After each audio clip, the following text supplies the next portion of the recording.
16 दिसंबर 2012 राजधानी दिल्ली में निर्भया कांड होता है। इस कांड के बाद पूरे देश में गुस्सा था कि एक लड़की के साथ इंसान इतनी हैवानियत कैसे कर सकता है। 8 साल का वक्त लगा उन हैवानों को फांसी की सजा मिलने में।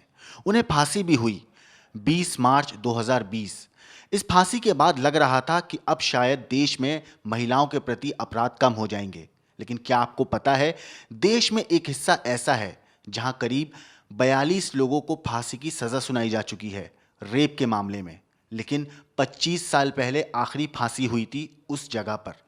कहाँ है ये मामला, क्या हुआ था, पूरा मामला क्या है, जानते हैं अचल से। अचल, हिंदुस्तान का कौन सा कोना है जहाँ पे 25 साल पहले आखिरी फांसी हुई थी और अभी भी 42 लोग कतार में हैं, फांसी के इंतजार में हैं? देखिए, बिल्कुल ठीक कहा आपने। दरअसल ये राज्य है मध्य प्रदेश।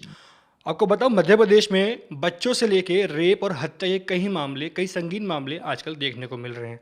अगर मैं हाल ही की बात करूं तो हाल ही में एक बिंग बॉन्ग स्कूल है वहां पर भोपाल में, जहां पर आपका 3 साल की मासूम के साथ एक बस के अंदर रेप किया गया और रेप जैसी घिनौनी वारदात को अंजाम दिया गया, जिस पर वहाँ के सीएम शिवराज चौहान ने खुद इस पर यह कहा कि मुझे बड़ी शौक लगता है ये चीज़ें सुन के कि हमारे देश में आज भी चीज़ें होती हैं और हम इन पर कंट्रोल नहीं कर पा रहे हैं। वो लोगों से पूछ रहे हैं ऐसे हम कौन से स्ट्रिक्ट रूल्स बनाएं, नियम बनाएं जिससे मामले कम हो सकें। ये तो आपकी एक अपडेट थी। अगर इस टॉपिक की बात करें, ऐसे कई लोग हैं जो रेप और हत्या के मामले में वो अरेस्ट भी हुए, कोर्ट में भी गए, वहाँ पर जज ने उन्हें सजा तक सुनाई, लेकिन आज तक वो फांसी पे नहीं लटक पाए। और ये कुल मिला के पूरे 42 लोग हैं, ऐसे 42 दोषी हैं जिन्हें फांसी की सजा सुनाई गई।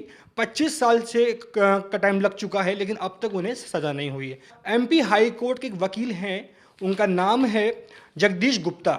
जब इनसे हमने बात करी तो उन्होंने इस मामले में हमको ये बताया कि फैसलों में अक्सर देरी लगती है। अगर हम बात करें तो ये फैसले सबसे पहले आपका सेक्शन कोर्ट में जाते हैं। अगर सेक्शन कोर्ट में किसी भी दोषी को फांसी की सज़ा दी जाती है तो उसके बाद ये मामला हाई कोर्ट में जाता है, और हाई कोर्ट में जाने की वजह से फांसी की सज़ा में टाइम लगता है। और एक बात देखी जाए तो हाई कोर्ट में इतने मामले होते हैं कि उस वजह से ये मामला कहीं ना कहीं अटका रह जाता है, जिसमें आपका इसका जवाब आने में बहुत लंबा समय लगता है। और अगर एक बार के लिए हाई कोर्ट में भी फांसी की जो है सजा को आप मंजूर कर देते हैं तो ये मामला आपका सुप्रीम कोर्ट में जाता है। और बात वही है कि सुप्रीम कोर्ट में इतने मामले हैं, इतने केस वहाँ पर हैं कि समय लगता है, और समय लगते लगते सालों बीत जाते हैं इस मामले में।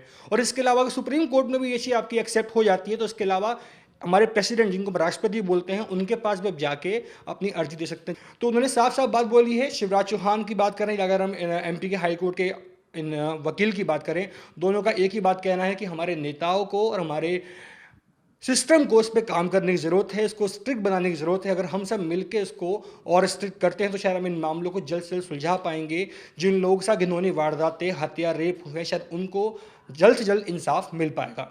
तो ये पूरा मामला था सर।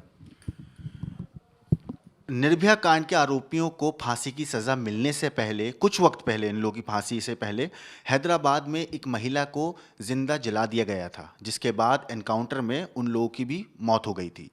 इस मामले के बाद निर्भया की दोबारा से याद आई थी लोगों को कि हाँ, दिल्ली के अंदर निर्भया कांड भी हुआ था। उसके बाद मामले ने तूल पकड़ा और फिर कुछ महीनों के बाद निर्भया के दोषियों को फांसी मिल गई। लेकिन प्रज्ञा, मध्य प्रदेश में ऐसा कौन सा मामला था वो कि 25 साल पहले जिसको फांसी दी गई थी? वो मामला क्या था? तो हम अपने व्यूअर्स को बता दें कि ये मामला 1997 में था, करीब आज से 25 साल पहले, जब एक इंसान को डेथ सेंटेंस दे दिया गया था जिनका नाम था कामत तिवारी। इन्होंने भी एक छोटी सी बच्ची का रेप किया था, ना केवल ये, और उस रेप करने के बाद उन्होंने उसको मार भी दिया था। आपको बता दें कि सीएम का ये भी कहना है कि अक्सर जो ऐसे केसेस आते हैं रेप के, यूजुअली वो होते हैं जो जानते हों पहले से, जैसे आपके रिलेटिव्स हो गए, नेबर्स हो गए, ऐसे ही लोगों का ज़्यादा देखने को मिलता है आसम। रेप एक ऐसा घिनौनी वारदात है जिसकी कोई क्षमा होनी ही नहीं चाहिए। हमारे सिस्टम के अंदर कई ऐसे लूप होल्स हैं जिसका फ़ायदा अपराधी उठाते हैं।